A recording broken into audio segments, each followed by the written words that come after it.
जय शिव शंकर।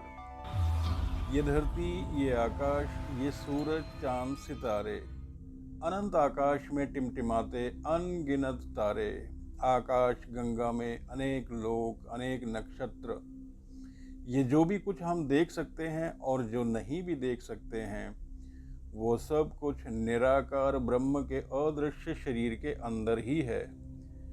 निराकार ब्रह्म के बाहर कुछ भी नहीं है। निराकार ब्रह्म, उनके जैसा दूसरा कोई नहीं, उनका कोई आकार नहीं, उनकी कोई प्रतिमा नहीं। वो अजन्मा है, अविनाशी हैं। चाहे सृष्टि हो या ना हो, अर्थात चाहे प्रलय हो, वो सदा सर्वदा विद्यमान रहते हैं। उनकी कभी मृत्यु नहीं होती, इसलिए उन्हें मृत्युंजय कहते हैं। इस सृष्टि में जो भी आता है, उनके जाने का समय भी निश्चित होता है, परंतु निराकार ब्रह्म के जाने का कभी कोई समय नहीं होता। वे सदा सर्वदा विद्यमान रहते हैं, इसलिए उन्हें महाकाल कहते हैं। काल समय को कहते हैं और महाकाल अर्थात महासमय।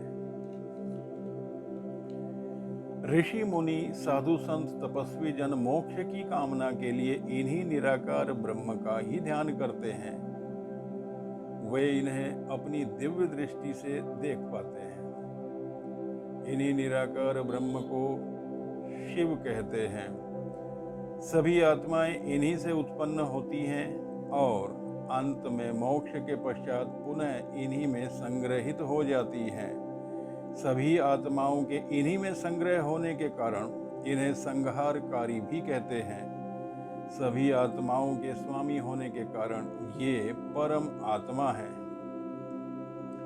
ऋषियों ने बताया था कि सभी प्राणी मृत्यु के पश्चात मोक्ष प्राप्त करके शिव में समा जाते हैं, परंतु सामान्य बुद्धि के लोगों को लगा कि मृत्यु के पश्चात तो सभी प्राणी शमशान में समाते हैं, अतः ये शिव शमशान में ही रहते होंगे। इस प्रकार सामान्य बुद्धि के लोग उन्हें शमशानवासी कहने लगे। ऋषियों ने आत्मा के शिव में समाने की बात कही थी, शरीर के नहीं। ऋषियों ने बताया था कि ये अनंत आकाश ब्रह्म का शरीर ही है। सामान्य बुद्धि के लोगों ने आकाश की ओर देखा तो ये आकाश नीले रंग का दिखाई दिया। तभी से लोगों ने माना कि ब्रह्म का शरीर नीले रंग का ही होता है और तभी से ईश्वर के सभी रूपों को नीला मान लिया गया। निराकार ब्रह्म अर्थात शिव के शरीर में 7 चक्र होते हैं। इन्हीं 7 चक्रों में सबसे नीचे मूलाधार चक्र होता है। यही हमारा सौर मंडल है और यही हमारी पृथ्वी भी है, इसलिए इसे भूलोक भी कहते हैं। ये मूलाधार चक्र शिव जी के लिंग क्षेत्र के मूल में स्थित है, इसलिए इसे मूलाधार चक्र कहते हैं। यह लिंग क्षेत्र सूर्य की ज्योति से प्रदीप्त होने के कारण ज्योतिर्लिंग कहलाता है। सभी आत्माएं ज्योतिर्लिंग से ही ब्रह्मांड में प्रवेश करती हैं और तपस्या करके अपनी कुंडली को जगाकर अन्य चक्रों का भेदन करती हैं। मूलाधार चक्र के ऊपर स्वाधिष्ठान चक्र होता है, जिसे भूवलोक कहते हैं। उसके ऊपर मणिपुर चक्र, जिसे स्वलोक कहते हैं। स्वलोक अर्थात स्वर्गलोक, यह ब्रह्म की नाभि में होता है। उसके ऊपर अनाहत चक्र, जिसे महलोक कहते हैं, ये हृदय स्थान पर होता है। उसके ऊपर विशुद्धि चक्र, जिसे जनलोक कहते हैं, ये है ब्रह्म के गले में होता है। उसके ऊपर आज्ञा चक्र, जिसे तपहलोक कहते हैं, ये ब्रह्म के मस्तक में होता है। और अंत में 7वां और अंतिम चक्र सहस्रार चक्र होता है, इसे सत्यलोक कहते हैं। ये ब्रह्म के कपाल में होता है। इसी सातवें चक्र के आकाश को सातवां आसमान भी कहते हैं। यहाँ पहुंचकर आत्मा पूर्ण मुक्त होकर शिव में अर्थात निराकार ब्रह्म में समा जाती है। इसीलिए ऋषि मुनि साधु जन कहते हैं कि सातवें आसमान में ही आत्मा का ईश्वर से मिलन होता है। प्रलय काल की समाप्ति के पश्चात जब सृष्टि आरंभ करने का समय आता है, तब सर्वप्रथम निराकार ब्रह्म से जगत जननी शक्ति भवानी का उदय होता है। जगत जननी भवानी शक्ति भी शिव की ही भांति निराकार है, परंतु शक्ति भवानी के उदय के साथ ही ब्रह्मांड भी अस्तित्व में आता है। ये ब्रह्मांड कुछ और नहीं बल्कि मां शक्ति का गर्भाशय ही है। शक्ति भवानी के गर्भाशय को ही हिरण्यगर्भ भी कहते हैं। इसी हिरण्यगर्भ से सारी सृष्टि का आरंभ होता है। यही कारण है कि समस्त ऋषि मुनि देवता व दैत्य आदि माँ भवानी शक्ति की उसी प्रकार आराधना करते हैं जिस प्रकार सभी ऋषि मुनि देवता व दैत्य आदि भगवान शिव की आराधना करते हैं। माता शक्ति और शिव एक साथ इस प्रकार अभिन्न हो जाते हैं कि जैसे शिव और शक्ति एक ही हो। इसलिए शिव शक्ति की अभिन्नता को अर्धनारीश्वर कहते हैं। अब सृष्टि आरंभ होने के लिए मां भवानी का हिरण्यगर्भ भी सक्रिय हो चुका है, परंतु सृष्टि तो साकार रूप में ही होती है। इसलिए निराकार ब्रह्म सृष्टि की रक्षा व पालन पोषण के लिए साकार रूप में प्रकट होते हैं। ब्रह्म के साकार रूप को विष्णु कहते हैं। भगवान विष्णु ही हिरण्यगर्भ में उत्पन्न होने वाले सभी प्राणियों के पालक व रक्षक होते हैं। माता भवानी भी साकार रूप में लक्ष्मी के रूप में विष्णु जी की सहायक होती हैं। समस्त आत्माएं भगवान शिव के ज्योतिर्लिंग से ब्रह्मांड में प्रवेश करती हैं और ब्रह्मा जी उन आत्माओं को शरीर प्रदान करते हैं। ब्रह्मा जी भी निराकार ब्रह्म का ही साकार रूप हैं।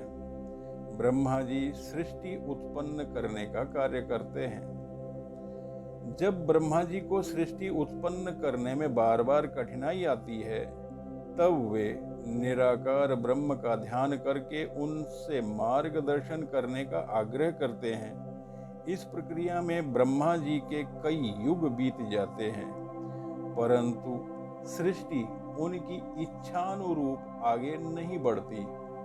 तब ब्रह्मा जी के निवेदन पर निराकार ब्रह्म भी शंकर के रूप में साकार होकर पृथ्वी पे प्रकट होते हैं। सभी जीव आत्माएं ब्रह्मा जी के द्वारा शरीर प्राप्त करते हैं। विष्णु जी उनकी रक्षा करते हैं और सभी प्राणियों का जीवन उनकी सांसों की गिनती के आधार पर तय होता है। सांसें पूरी होने तक यदि कोई प्राणी अपनी सभी इच्छाओं से मुक्त होकर मोक्ष पाना चाहता है, तो वह आत्मा सभी चक्रों का भेदन करते हुए सहस्रार चक्र अर्थात सातवें आसमान के सत्यलोक में पहुंचकर पूर्ण मुक्त हो जाता है। यदि कोई प्राणी अपनी सांसों की पूर्ति तक अपनी इच्छाओं से मुक्त नहीं हो पाता, तो वह आत्मा अपने कर्मों के अनुसार उन्हें पुनः शरीर मिलता है। शरीर धारण करके प्राणी अपनी इच्छाएं पूरी करने का प्रयास करते हैं, परंतु यदि कोई प्राणी सांसें पूरी होने से पहले ही अपना शरीर नष्ट कर बैठे, तो ऐसी आत्माएं अपनी सांसें पूरी नहीं कर पाती। ऐसी अतृप्त आत्माओं को पुनः शरीर नहीं मिलता। बिना शरीर के उन आत्माओं को ही भूत कहा जाता है, अर्थात वे आत्माएं शरीर धारण करके भविष्य में जन्म नहीं ले पाते। ऐसी भटकी हुई आत्माओं का शिव के अतिरिक्त कोई उद्धार नहीं कर पाता, क्योंकि आत्मा किसी भी अवस्था में क्यों न हो, वह परमात्मा शिव का ही अंश होती है। इसलिए शिवजी को भूतकाल में भटकी आत्माओं का उद्धार करने के कारण भूतनाथ भी कहते हैं। सृष्टि की रक्षा के लिए भगवान विष्णु जी अलग अलग युगों में अवतार ग्रहण करते हैं और अपना कार्य संपन्न करके पुनः विष्णु रूप में आ जाते हैं। इस प्रकार ईश्वर के ये सभी रूप उसी एक ही परमपिता परमेश्वर के अलग अलग साकार रूप हैं। अतः हमें इनमें अंतर नहीं करना चाहिए। आप ईश्वर के किसी भी रूप की भक्ति करो, वह भक्ति मूलतः ब्रह्म की भक्ति ही होती है। जब द्वापर युग में श्री कृष्ण जी ने अर्जुन से कहा कि हे अर्जुन, अब तुम मेरा ब्रह्म रूप देखो, तो तब श्री कृष्ण जी के शरीर में स्वयं निराकार ब्रह्म ही प्रकट हुए थे। तभी उन निराकार ब्रह्म ने कहा था कि मैं ही ब्रह्मा हूँ और मैं ही विष्णु और मैं ही शंकर हूँ। इस संसार में सभी प्राणियों में मैं ही हूँ। सृष्टि की समाप्ति के बाद सभी प्राणी और ईश्वर के सभी साकार रूप अपनी अपनी अवधि के बाद पुनः निराकार ब्रह्म में समा जाते हैं और शेष रह जाते हैं अकेले निराकार ब्रह्म, अजन्मा अविनाशी शिव शंकर शंभो। शिव शंकर शंभो। ओम नमः शिवाय। ओम नमः शिवाय। जय शिव शंभो।